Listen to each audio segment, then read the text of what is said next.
Eu sempre digo que, às vezes, enquanto o tempo passa, a gente se encontra com os mais antigos, quanto tempo tu tá? Não, a gente começou criança, começou menino lá, tu tá ficando velho, tu diz, olha, o bom do velho é que tem história para contar.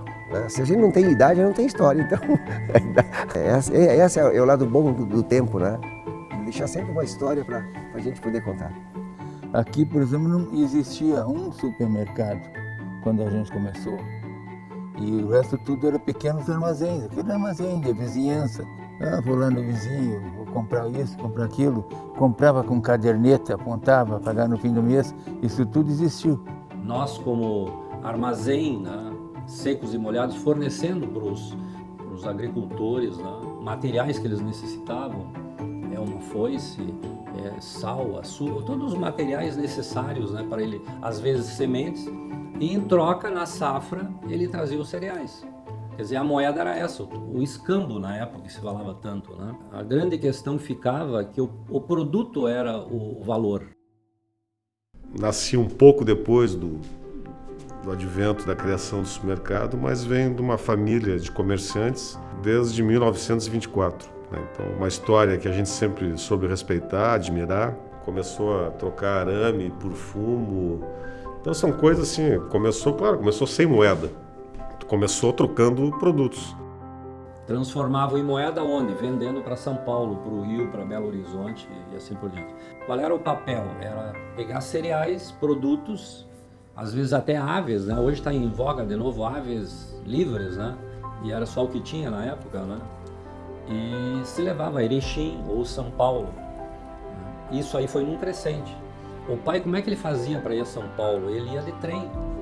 E lá as últimas notícias vinham a cada 15 dias.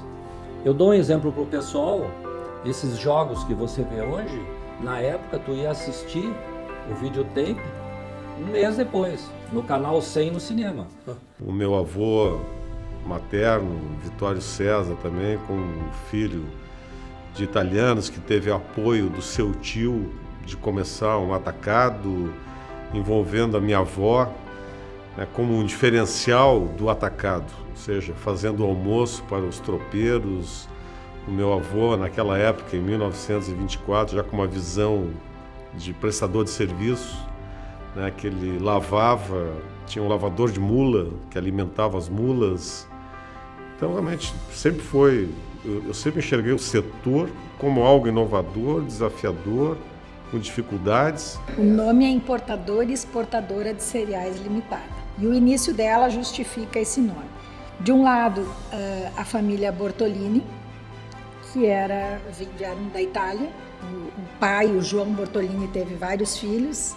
Um deles, o seu Ricieri Bortolini, que trabalhava plantando uva, produzindo vinhos artesanais. Ele e um dos irmãos, e eles compraram um moinho para beneficiar farinha de trigo. E aí eles mesmos beneficiavam, pegavam uma carroça e saíam vendendo pelas cidades. Numa dessas viagens ele conheceu o Vitorino Chesini, que era de Lajeado, que tinha uma pequena casa de secos e molhados. Os dois se conheceram, sentiram entre eles, né, uma ligação forte, assim, eram duas pessoas bastante empreendedoras, assim, e resolveram então cada um cancelar suas empresas e formar a IMEC, então como importadora e exportadora de cereais, porque o moinho que o seu Ricieri tinha, ele trouxe a Lajeado, e eles beneficiavam farinha e feijão também, e era vendido para várias partes do Brasil. Isso em 56, 57, a IMEC já tem 64 anos. Iniciou da seguinte forma: meu pai tinha um armazém em Maquiné, na época ainda do fiado, né, vendendo muito fiado, foi indo mal e tal, teve que encerrar as atividades lá em Maquiné. Em Osório montou-se um pequeno atacado de cereais, muito precário, né, para a época, assim. Durante um tempo se sobreviveu daquilo e de alguns caminhões que a gente tinha também. Trabalhava na estrada, carregando arroz, carregando açúcar. O pai queria que eu estudasse. Meus filhos, vocês têm que estudar, têm que ter um diploma, têm que trabalhar, têm que ser formado. Vocês só vão forcejar demais e é difícil para se sobressair. E eu digo, não, pai. E eu peguei um caminhão daqueles, digo, pai, eu quero trabalhar. foi onde o início de tudo. Então, nós se estabelecemos em Livramento, com comércio. O comércio nosso era de cereais. Nós vendíamos arroz, feijão, batata, cebola, até alfafa vendia muito. Aí, em seguida, veio meus irmãos de Santa Maria. Então, eu trabalhava no caminhão, buscando mercadoria, e eles trabalhavam aqui, vendendo, distribuindo, fazendo, como nós dizemos, fazendo a praça, de armazém em armazém, tirando pedido da nossa mercadoria. Nós somos espanhóis, eu nasci na Espanha em 1955, em Guadix, na província de Granada. E em 1960 meu pai veio para o Brasil e veio especialmente para o Rio Grande do Sul. E em 1961 ele chamou a nossa família, né, a minha mãe. Nós já tínhamos um comércio lá na Espanha, nós trabalhávamos com eletricidade, com lâmpada e material elétrico. A minha mãe se desfez de tudo e veio para cá. Inicialmente meu pai trabalhava na Panambra e no ano de 63 ele tinha comprado um ônibus da linha Cavacoa.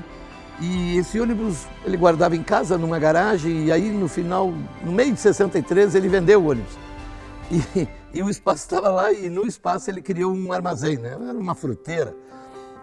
E a outra questão naquela época chama a atenção é a logística, né? Porque aquela região era um terreno muito acidentado, né? A costa do rio Uruguai, né? Então nós tínhamos as mulas e burros, né? E tinham tropas que iam recolher de pontos mais difíceis para trazer até um certo local onde os caminhões chegavam,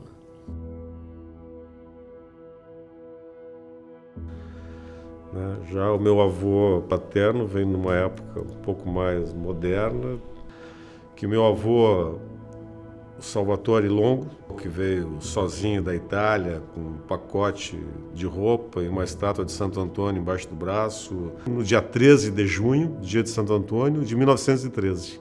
Ou seja, não tinha outra opção a não ser vencer, né? Não podia, como eu falei, não pode retornar e comprar passagem de volta, não tinha passagem de volta. Na hora que ele conseguiu criar o seu armazém, em 1941, em seguida veio uma grande enchente em Porto Alegre, né, que destruiu o negócio dele, montou, e em seguida veio a guerra, a Segunda Guerra, que os imigrantes italianos foram perseguidos, ele teve um negócio saqueado, incendiado, quebrado. Tem uma passagem muito interessante e triste para a família, né? Então, em março de 51, um incêndio destruiu tudo que o pai tinha construído desde 35. Nós tivemos esse incidente, inclusive perdemos um irmão ali, que era o meu irmão mais velho. Então vocês imaginam uma família, né, com 8 filhos ali, só com a roupa do corpo, e o pai e a mãe.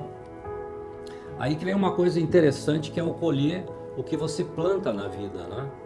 Então o trabalho que ele tinha com agricultores, com fornecedores, naquele momento o pessoal se mobiliza, inclusive alguns familiares sendo acolhidos em outras casas. Imagina essa mobilização que hoje existe muito, né? Então são essas dificuldades que a gente aprendeu a respeitar. Vivemos momentos, né, muitas histórias do varejo, do armazém, de enrolar o leite no jornal, né, eu tive a oportunidade de trabalhar no caixa com 8 anos de idade, dei meu primeiro troco errado aos 8 anos, que na época eu dei troco errado, eu me lembro, para 3 jovens, que para mim, eu tinha 8 anos, parecia que eles eram homens grandes, mas hoje eu sei que eles tinham 15 anos, né? Mas eu fiquei com receio, com vergonha eu dei o troco errado, quando eu queria pedir o troco de volta, eu fiquei com medo e vergonha deles, aí eu não pedi. Mas até hoje eu me lembro da imagem, faz mais de 50 anos. Mas são todos aprendizados, então a gente escuta a história, as dificuldades da família, desafios, sucesso, vitórias.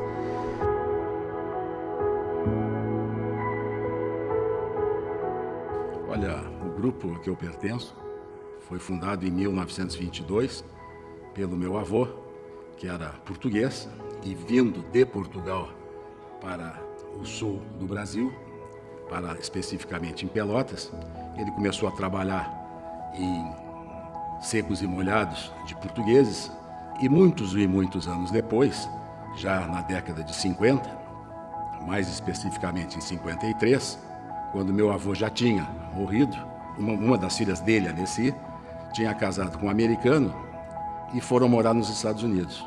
Com a morte do meu avô, eles retornaram com a ideia do supermercado, que já prosperava nos Estados Unidos depois do crack da Bolsa de 29.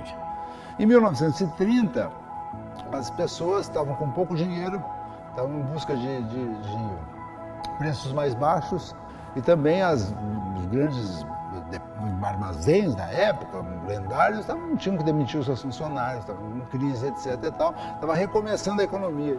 E aí esse cara chamado Michael Cullen, ele tinha 46 anos e ele era gerente de uma das 94 lojas da lendária rede de armazéns americanas Kroger Grocery and Baking Company.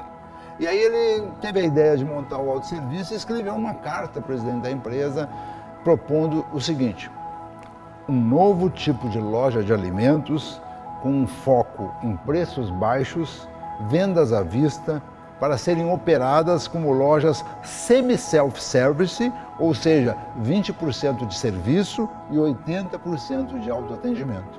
E vejam, ele dizia assim: penso em lojas monstruosas, do tamanho de cerca de 12 metros de largura e 40 de profundidade.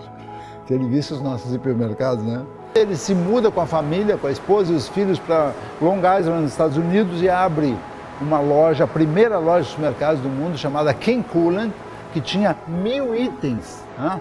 E ela começou a operar com autosserviço e logo foi um sucesso absoluto, né? Naquela época, nós estamos falando da primeira metade do século XX, o comerciante queria ser atacadista.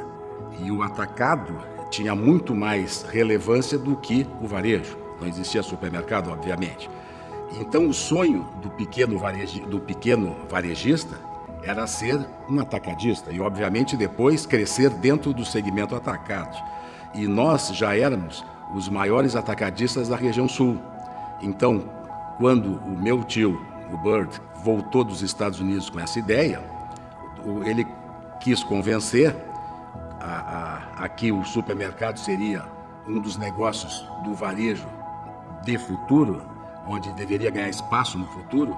Os irmãos do meu pai diziam: olha, isso é coisa de guri, nós já somos os maiores atacadistas e eles querem voltar a ser varejista. Então ficou até um pouco de folclore esse tipo de coisa.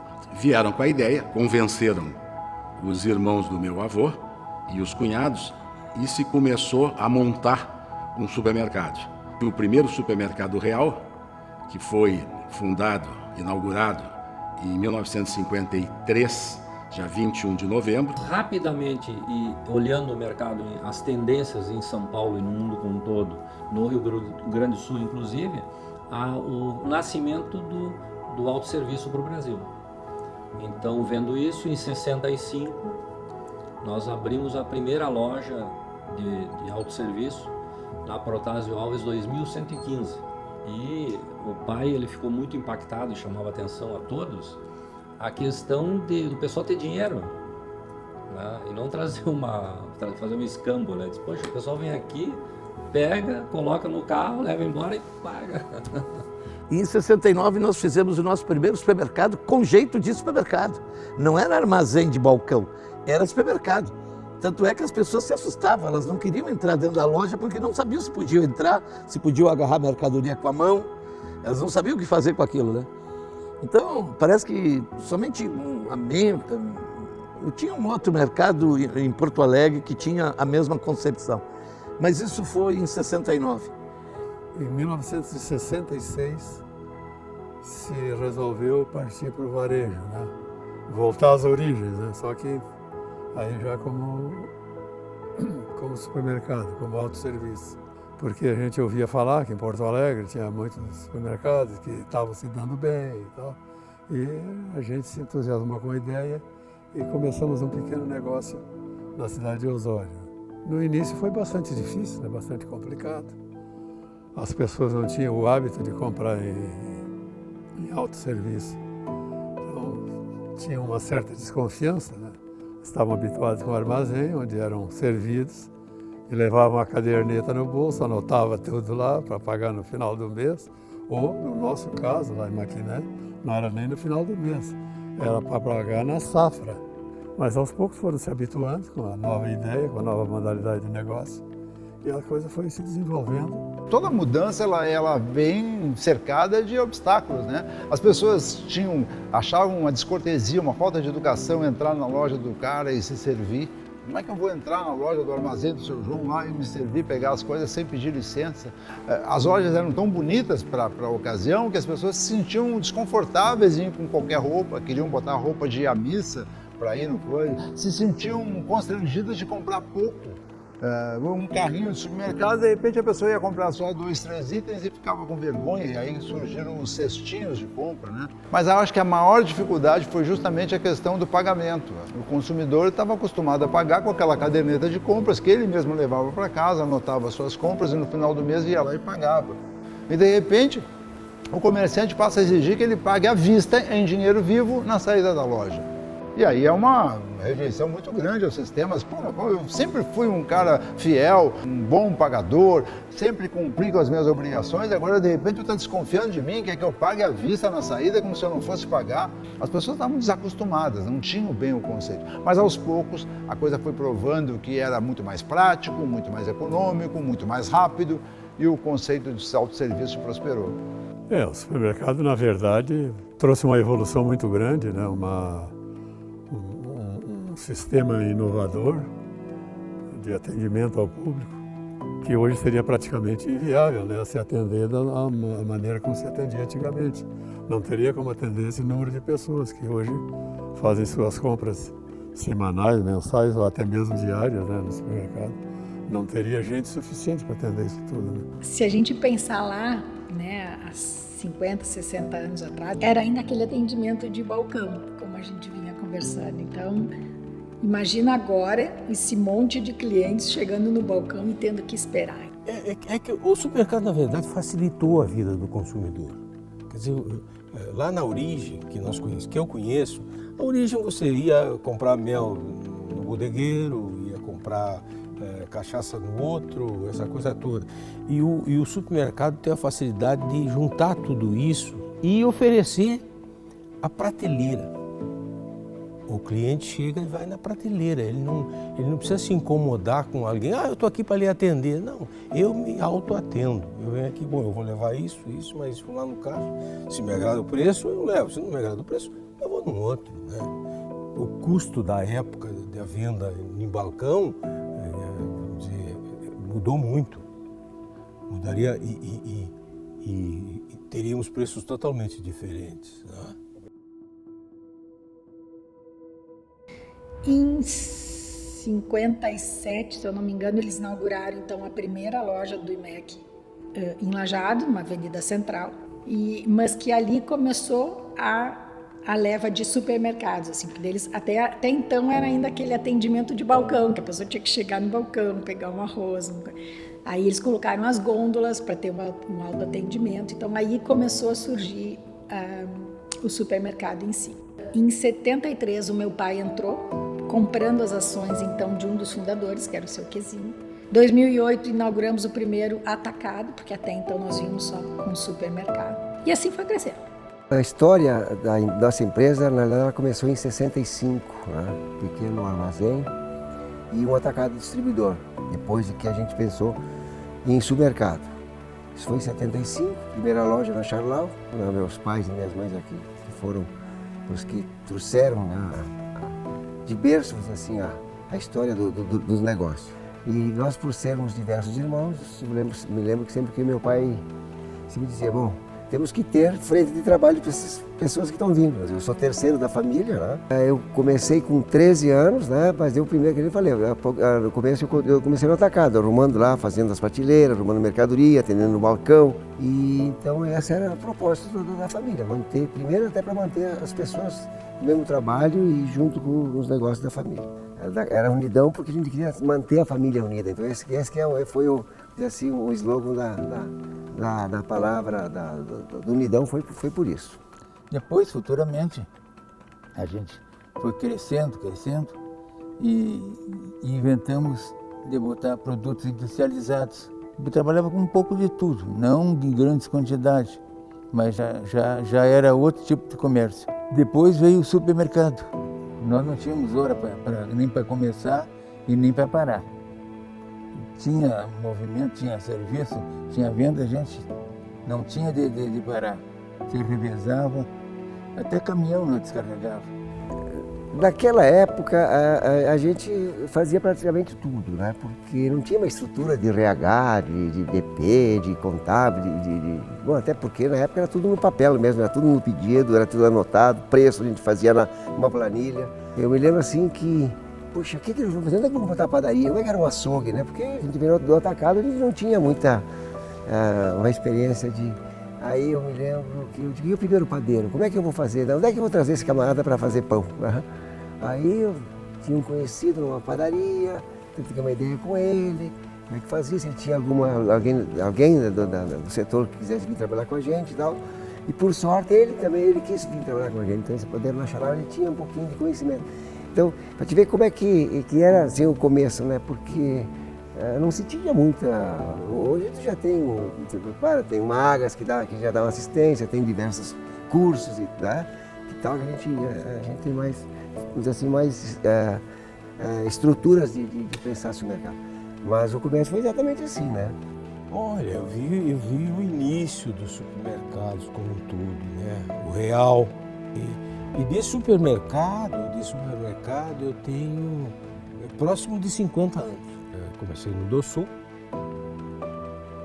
depois, quando houve a desistência do DOSUL, nós fundamos, eu e mais 6 parceiros, fundamos o Center Shops, né? Centro Útil, depois regularizamos o nome Centro Útil.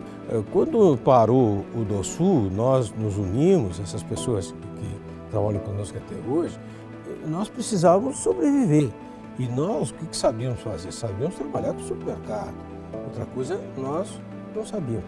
A vantagem disso tudo é que nós nos escolhemos, né? Porque, geralmente, quando há um grupo, o grupo começa, não se escolhe. Nós tivemos essa facilidade. Todos eram conhecidos nossos, trabalhavam todos são oriundos do DOSUL. E a gente viu nas pequenas lojas, nas lojas de conveniência, vamos dizer, a nossa possibilidade. Primeiro pela falta de capital, né? Nós não tínhamos capital para abrir um supermercado. Nós tínhamos capital para fazer uma loja e a partir daí começar a crescer. E foi o que aconteceu. E o nosso foco ainda é este. Pequenos supermercados de conveniência, de comunidade, né? E crescemos dentro disso, né? Bem, a nossa história começou em 1993, quando nós adquirimos uma padaria em Bagé, que era a padaria moderna. A partir do ano de 94, nós inauguramos uma loja de supermercados. E depois, pelas oportunidades que o mercado apresentou, a gente inaugurou a segunda loja em Bagé, depois uma terceira em Candiota, e assim foi crescendo. Alguns anos após, lá pelos anos 2012, 2010, por aí, nós adquirimos a rede da Cal em Alegrete e também, em seguida, os 2 irmãos em Santa Maria.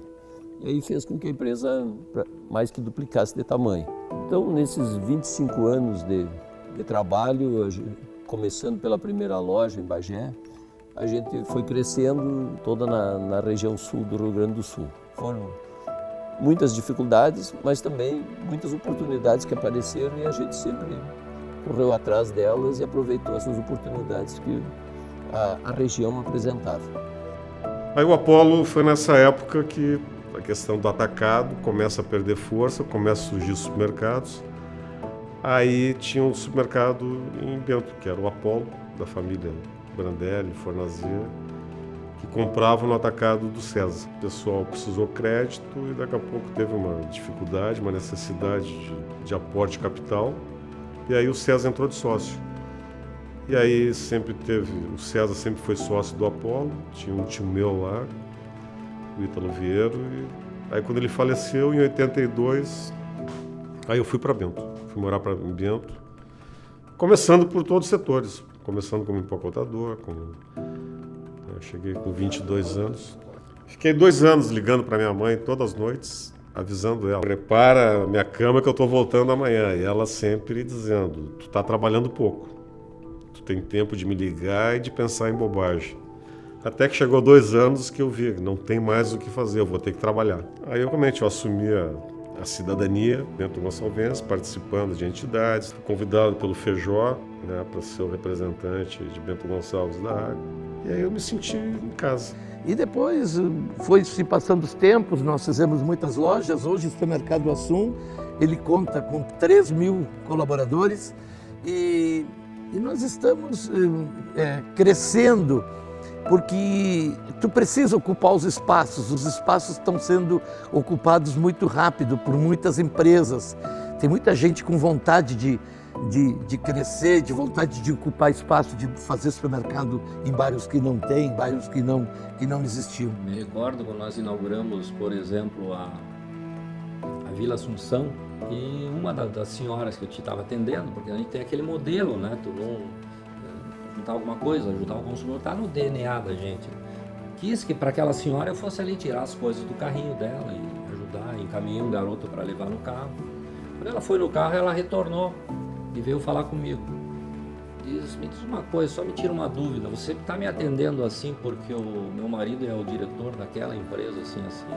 Ela deve ter visto na minha expressão, digo, olha, senhora, me desculpe, é a nossa maneira de atender. É que ela tinha vindo de São Paulo, né? O marido dela tinha assumido a diretoria de uma empresa aqui e com certeza ela tem uma estranheza, porque o gaúcho já lá atrás, como é que é o nosso atendimento, né? O chimarrão já faz isso, né? Uma maneira de ser hospitaleiro, né? De conviver.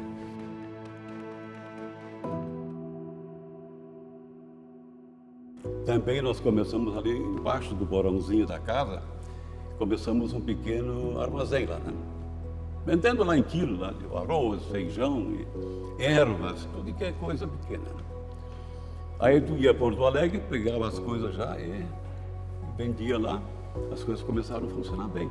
Naquele tempo tinha muito feira livre, levava aqueles caretão lá no meio das vilas, né? E aí vendia para todo mundo. Como na época era tudo mais simples, mas também ele vendia muito, né? E a gente começou aos poucos, vender o produto, né? Mas eu sempre estava querendo vender para o Zafari, né? Eu sei que eu fui lá e tal, e vem e vai, né? Daqui a pouco, eu sei que a gente colocou lá 5 produtos lá, né? Mas assim, foi indo, e a gente foi aumentando os produtos lá, e aí também fomos entrando em outros, né? E aí a gente disse, não, mas eu estou vendendo lá no Zafari, né? Então tudo isso ajuda a vender os outros também, né? E a história da Dipan tem muito a ver com o autosserviço. Nós viemos crescendo junto com o autosserviço, nós temos uma história muito parecida com o autosserviço gaúcho. Tá? Na década de 80, que nós iniciamos, pegamos o boom de 90, e nossa realidade hoje, ela não se restringe só ao autosserviço grande. A proliferação hoje do mercado de bairro veio dar um up muito grande no nosso negócio. Nós queríamos atender, fazer um grande atendimento para todo o varejo do Rio Grande do Sul, para os supermercados, né? Nós ganhamos um monte de prêmios aí, o melhor distribuidor do estado do Rio Grande do Sul, né? Ou tu atende bem uma coisa ou atende outra. Por exemplo, se nós tivéssemos entrado no varejo, começado no mercado, como nós já tínhamos começamos com um, né? Eu senti que tem uma coisa assim, que tu é concorrente dos teus clientes, né? Eu achei que não era certo isso, né? A gente tem que ser um bom fornecedor, né? Fornecer produtos bons de qualidade, né? E realmente fazer uma boa logística. O supermercado é o último elo de um produto ao consumidor. Sem autosserviço, realmente isso nada poderia acontecer. Então, hoje, o casamento da indústria com o autosserviço é a realidade da coisa. Não há como você hoje trabalhar sem o autosserviço. Então, a importância do autosserviço na nossa vida foi muito grande. Você tem que fazer muita força para acompanhar a evolução do autosserviço. E quem não acompanhar, meu velho, está fora.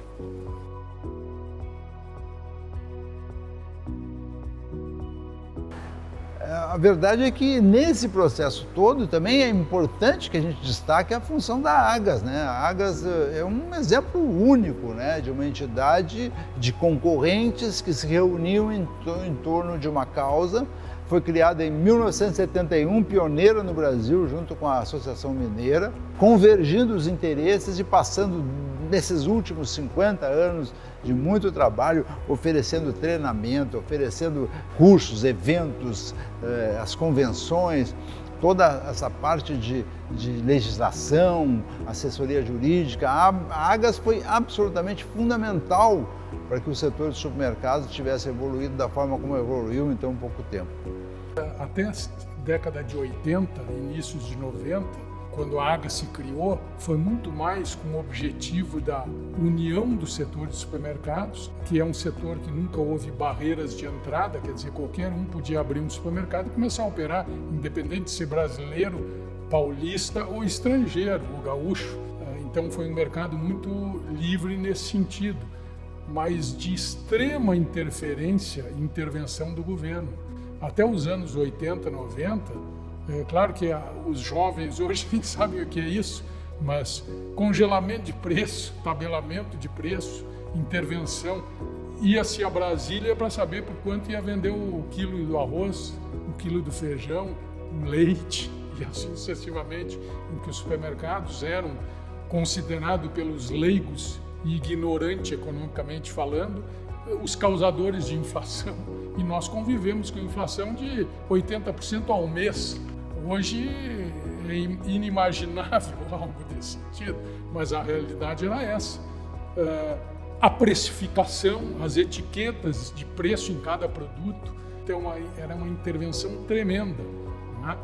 Vide plano cruzado, governo Sarney, caça do boi ao pasto, desabastecimento e tudo aquilo que a gente conhece da história econômica dos países que não deu certo. Então a Agas, na verdade, lá no início, ela, no meu entender e na minha visão, ela foi criada como uma entidade na busca de uma unidade do setor, daqueles empreendedores, até para enfrentar o grande inimigo que era o governo, a intervenção do governo na atividade econômica. Depois de 90, depois do Plano Real, a coisa mudou. E nesta época eu assumi a presidência da Agas. Eu fui vice-presidente na gestão do João Trevisan e depois assumi a presidência da Agas. E então, naquele período de 94, o setor começou a ter outra visão, uma visão muito mais de abertura, de competitividade, de desenvolver processos e tecnologia para a melhoria do setor. Em 94, os supermercados não tinham automação, não tinham scanner.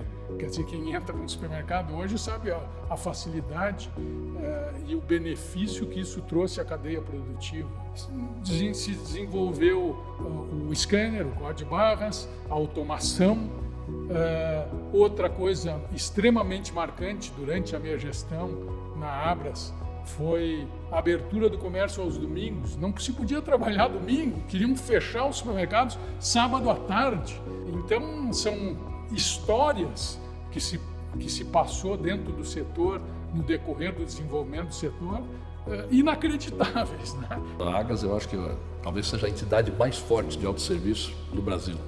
Eu acompanho a Agas desde a fundação. Eu acho que a Agas tem um papel fundamental do autosserviço gaúcho ser forte como ele é.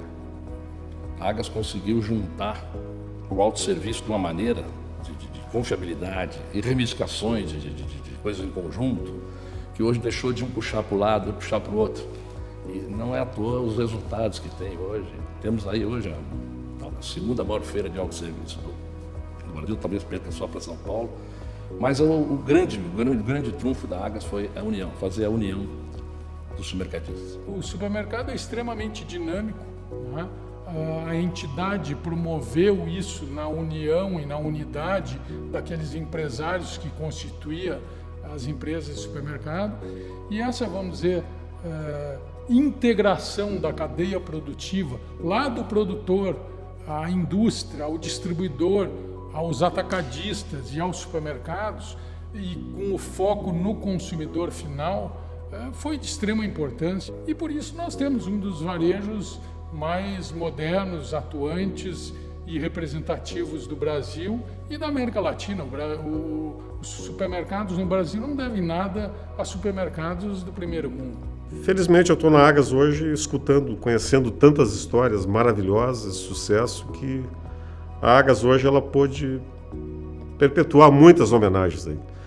Muitas pessoas que construíram a história foram homenageadas, criamos a Mulher Supermercadista, tivemos a honra de entregar para a dona Santina de Carles Zafari esse prêmio como uma medalha a Dom Charles Beard, né, que foi o pioneiro do setor, onde nós homenageamos os fornecedores que ajudaram o setor. Finalizando agora com a medalha Marcelo Zafari, que tem o objetivo de homenagear os mercadistas do interior, que às vezes não têm uma importância a nível estadual ou nacional, mas são muito importantes na sua região.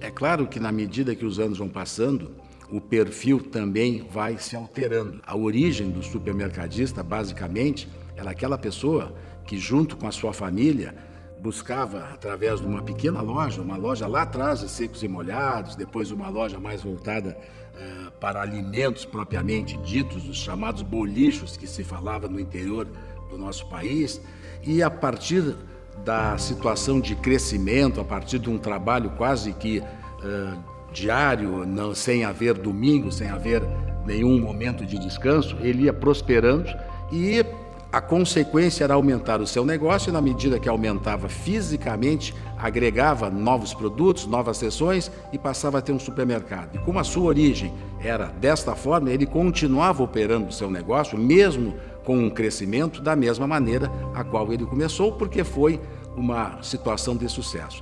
Os tempos estão mudando, o perfil das lojas, inclusive, muda, o consumidor cada vez mais está exigindo preço, exigindo qualidade, exigindo inovação, praticidade, e o supermercadista está se adequando a isso.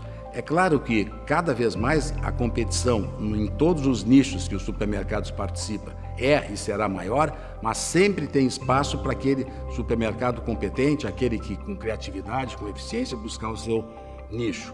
Quer dizer, houve a época da loja de bairro e do armazém que se transformou nos primeiros supermercados de bairro, depois houve o boom dos hipermercados e hoje a loja de conveniência, o supermercado convencional é o que mais representa, o que mais cresce, não é aqueles hipermercados de 15 mil metros de área de venda.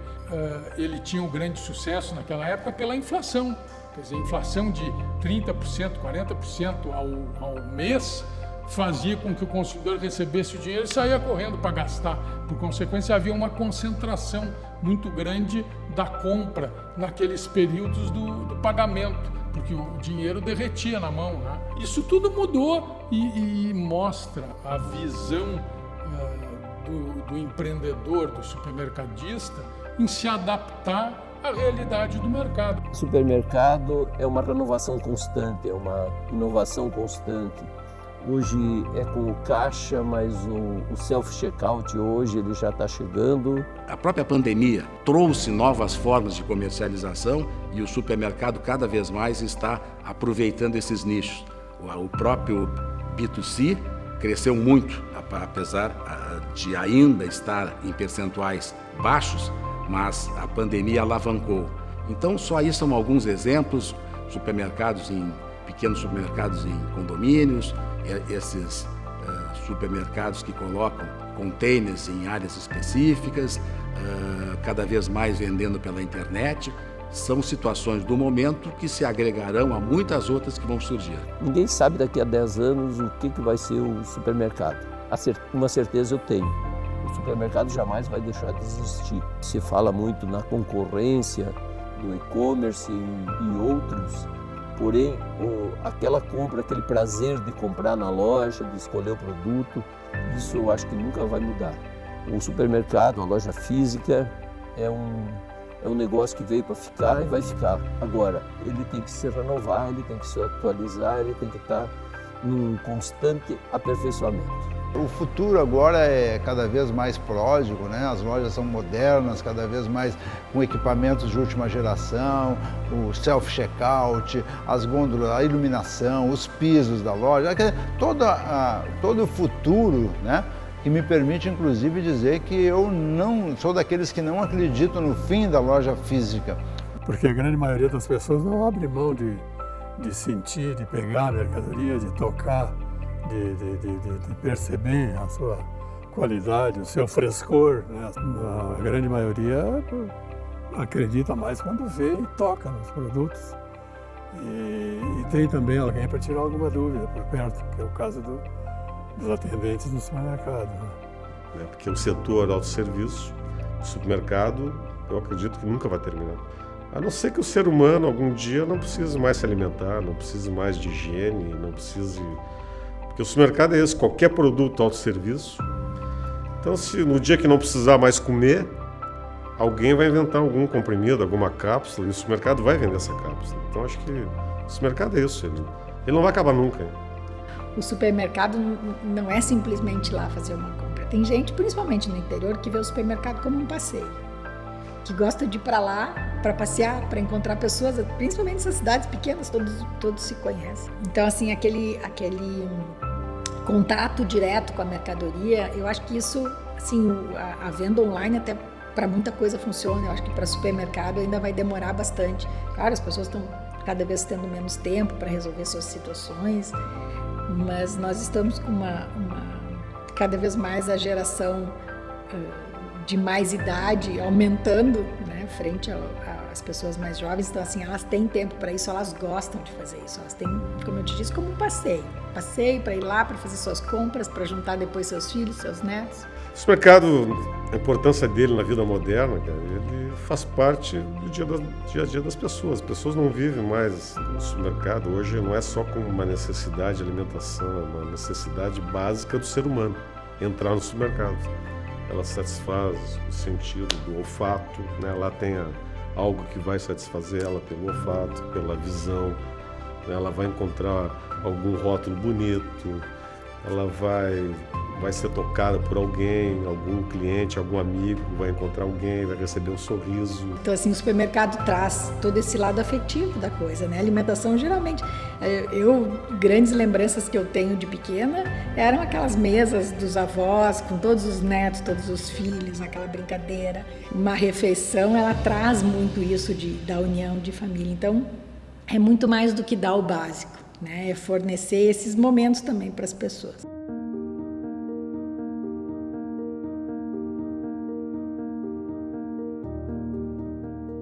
Eu acho que hoje o supermercado é um dos segmentos onde 100% da população se utiliza deste segmento. Eu acho que isso foi construído durante décadas, com muito trabalho, com muito foco, para fazer com que o consumidor visse no supermercado uma forma de suprir suas necessidades. O supermercado hoje é o que baliza o preço dos alimentos no Brasil, né? Ele está focado em cima da concorrência competente que existe hoje. Quem quiser praticar um preço fora do mercado, ele está fora, ele não vai conseguir vender e ele tem que se adaptar à realidade. E supermercado é uma coisa muito cansativa. Nós trabalhamos 7 dias por semana. Em vários feriados, não são feriados, são dias normais. E não para nunca, porque a loja fecha às 8 ou 9, a pessoa continua lá abastecendo e arrumando. De manhã cedo já tem que estar o pessoal arrumando para a padaria. Então é um trabalho que a pessoa tem que gostar muito do que faz. Tem que ter esse comércio na veia, assim, porque senão não aguenta, é um pique muito grande. As lições que ficam é trabalho, perseverança, ter um bom caráter. Tratar as pessoas bem, isso é óbvio, mas tratar o colega supermercadista bem.